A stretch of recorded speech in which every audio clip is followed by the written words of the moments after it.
Vayigash, Rabbi, Va'ata, Tzuvesi, Zoisasu, and now I command, do this. Kulachem Eretz Mitzrayim, my gullahs, go take wagons for your children and your wives and go up to Eretz Canaan and bring them down to Mitzrayim.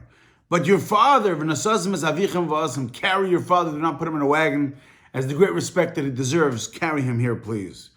To all of the brothers, he gave them chalifas, he gave them clothing. To Binyamin, he gave them 5 sets of clothing, at the same price of the one, to symbolize that Mordechai Yatza, Mafnei HaMelech, Bavush Malchus, he's going to wear 5 different garments, as going to be, in the times of Haman, represented with those 5 garments.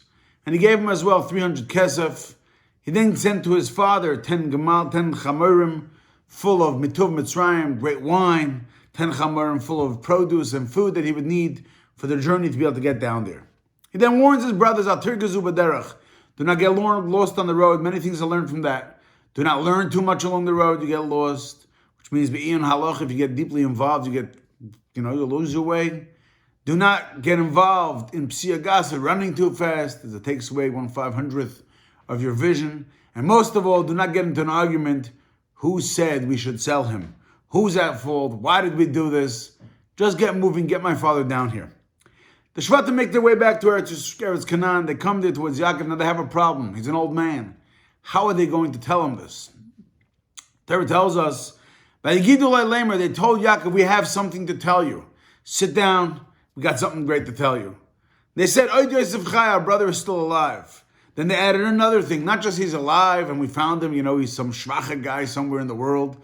He's the leader of Egypt, the most civilized, forward-thinking country there was in the world at that time.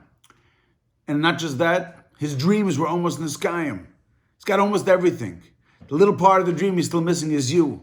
So he's waiting for you to come down to Mitzrayim to fulfill that part and leave just the part of his mother bowing to him, as the part was not the true part of the dream. By Yofek Liba, Yaakov could not handle this. He passes out. He could not believe this fact. The Torah tells us he was revived. He still didn't believe them till he saw the agalas, he saw the wagons that represented the last parsha that he had learned with Yosef, the parsha of Eglah Arufa. That revived him.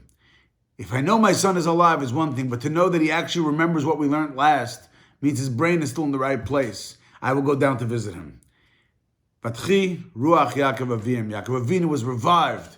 Rashi learns he was revived in Arashroas Shchina, because Shchina could not rest on Yaakov all those years he was missing Yosef, as the Shchina doesn't rest on somebody who is Ba'atzvos.